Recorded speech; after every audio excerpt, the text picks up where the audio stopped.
But we as a continent have now defined ourselves.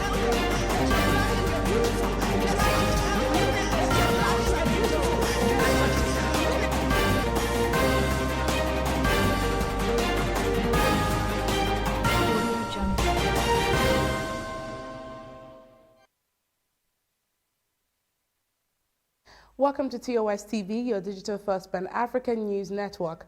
I am Uchenna Oka, and this is TOS National News. Some gunmen suspected to be bandits have abducted over 300 schoolgirls at Government Girls Secondary School, Jangebe, in the Talata Mafara local government area of Zamfara State. A staff of the school who begged for anonymity said the bandits arrived in the school around 1 a.m. on Friday with Hilux vehicles and motorcycles and forcefully evacuated the students. According to him, the bandits were in uniform and disguised themselves as security personnel. Afterwards, they broke into the students' hostels and kidnapped over 300 students. Information from the source said when they came into the school, we thought they were security personnel, but to our utmost fear and dismay, they started putting the girls into Hilux vehicles and motorcycles, then drove out of the school. The bandits were in the school for several hours due to lack of security personnel in the school. Confirming the incident, Mohammed Shehu, the state police public relations officer, said, "We are right now on our way going to the school where the incident happened." President Muhammadu Buhari yesterday cautioned against ethnic grouping in the fight against insecurity in the country, vowing to deal with insurgents, bandits, kidnappers, and other criminals threatening national security.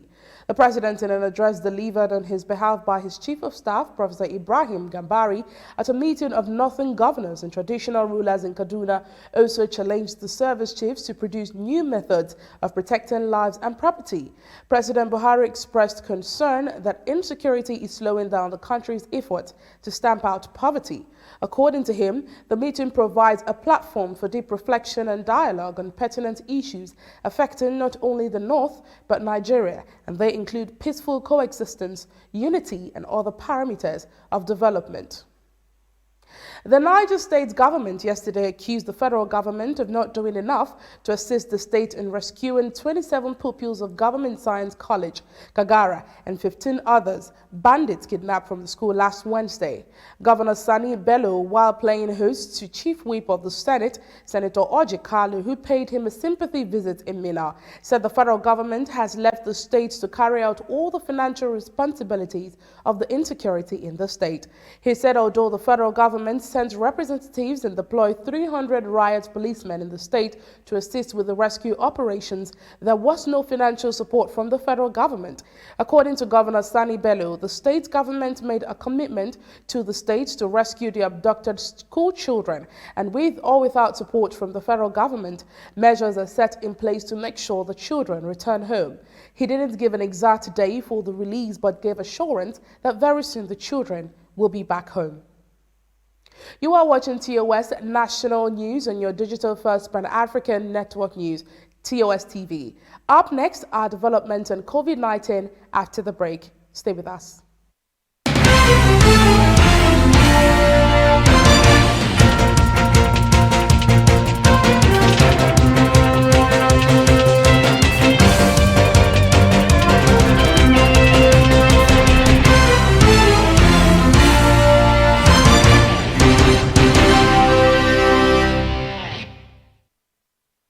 Welcome back. We continue with development on COVID-19.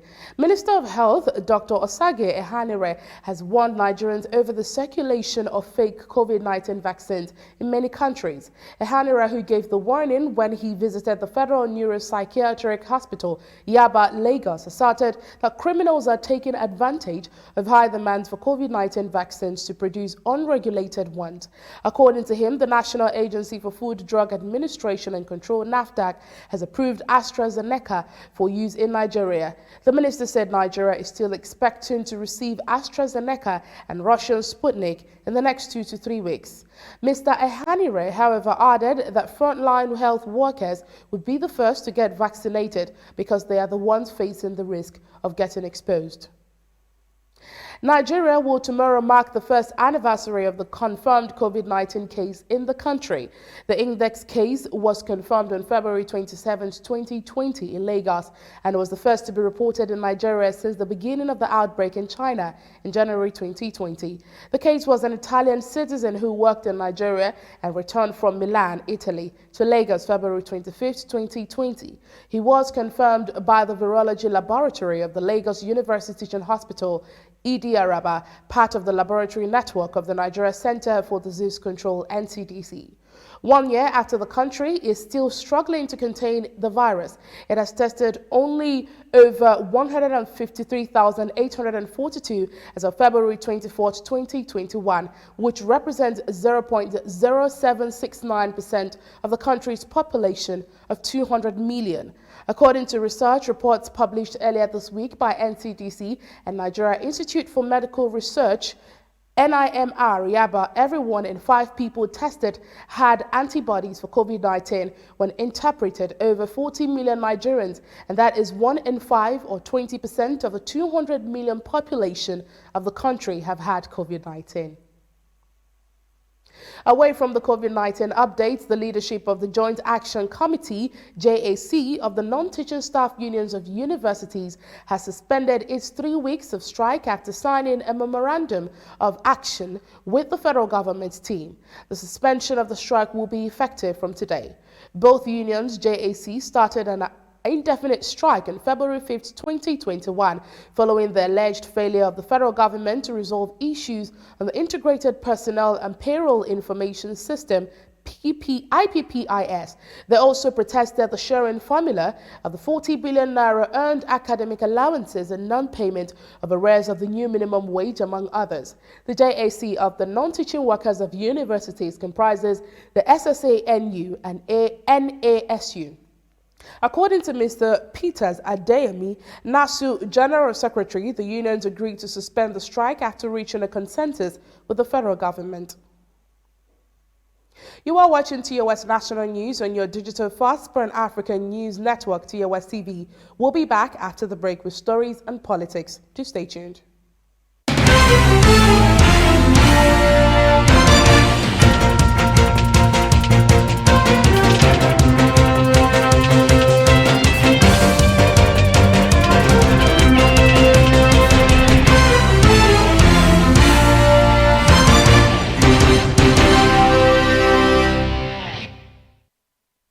Welcome back to TOS TV National News.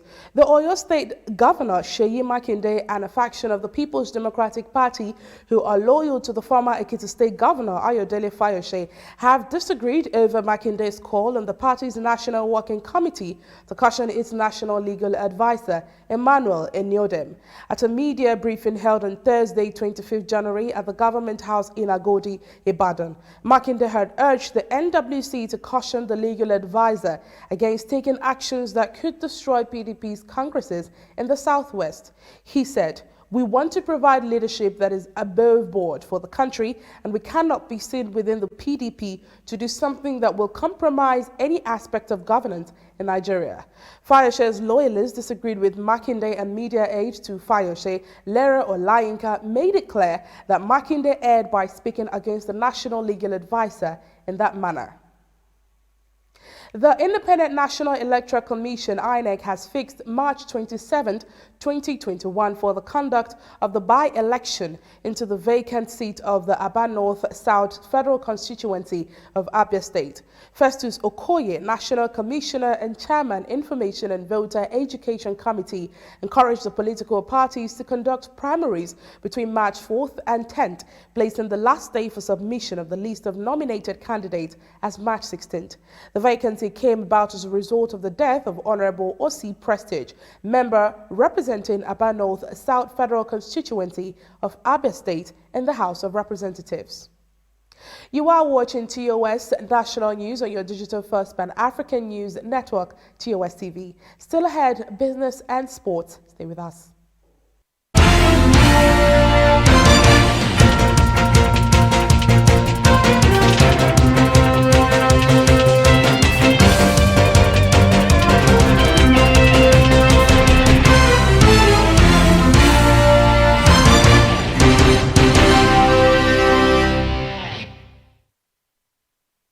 Welcome back. In business, the Agence Française de Développement, AFD, is supporting access to renewable energy for Nigerian manufacturers with £70 million under the sustainable use of natural resources and energy finance Nigeria Programme for Renewable Energy. The fund would be administered through the Access Bank PLC and the United Bank for Africa PLC.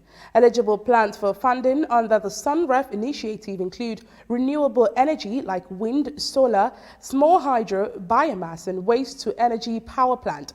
The AFP described the energy efficiency project as capital expenditure projects that would allow energy consumers to use less energy for achieving the same level of energy service. The conference, Renewable Energy and Energy Efficiency Investors, held by AFP and Nigeria Energy Support Program, was aimed at enabling the Renewable Energy Association of Nigeria to understand the SunRef's technical requirement, equipment and installation quality standards, self-regulatory initiatives, and certification for industry practitioners.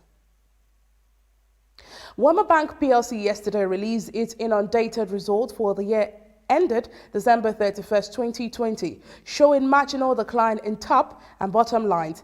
The financial institution recorded gross earnings of 80.852 billion naira in 2020, indicating a decrease of 14.7% compared with 94.890 billion naira in 2019.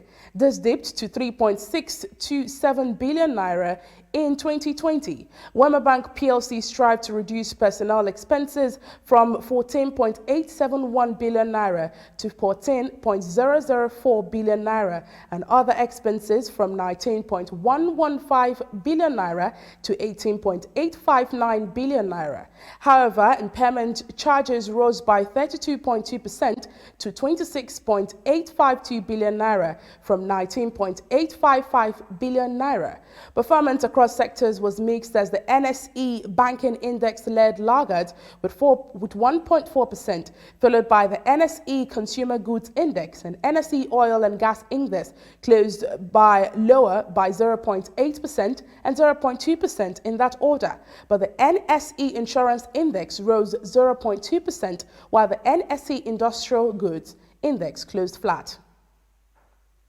And in sports, Lagos State Governor Babajide Sanwo-Olu, Minister for Youth and Sports Sunday Dare, Director General of NYSC Brigadier General Ibrahim Shuaibu, Chairman of Remo Stars Football Club, Kunle Tsunami, and other top government officials are expected to grace today's ceremonial kickoff of the National Principals Cup, with first match featuring Igbobi College, Lagos against Government College, Kaduna. Sports Minister Sunday Dare is expected to take the ceremonial kickoff at the Agege Stadium, signaling the beginning of the competition in the 6 geopolitical zones of the country. Apart from football, athletes across the 36 states and FCT will also compete for honors in table tennis, badminton, and athletics. States finals will hold from March 8th to 12th, zonal finals from March 18th to 22nd, while the finals are billed April 1st to 5th, 2021. Daniel Igali, President, Nigeria Wrestling Federation, has revealed that athletes will start camping in preparation for both the African Oceania Qualifier and Africa Championships from March 5th to March 29th. Competitions are expected to hold in the men's freestyle wrestling, Greco-Roman wrestling, and women's freestyle wrestling. According to Mr. Igali, who said Team Nigeria's first batch will depart for Morocco on March 30th, added that the Olympic qualifiers will hold between April 2nd and 4th, while the African champions will hold from April 6th to 11th, 2021 in El Jadida, Morocco. The NWF boss said both the Olympic qualifiers and the African championships would hold at the same venue to avoid any hitch that may arise from the COVID-19 protocols. And that is national news on your digital fast Pan-African news network. For more updates, visit www.tostvnetwork.com. Do follow and like TOS TV Network on Facebook, Twitter, and Instagram. And remember to subscribe on YouTube. Do stay with us and enjoy more programs on TOS TV Network. I am Uchenna Oka. Bye for now.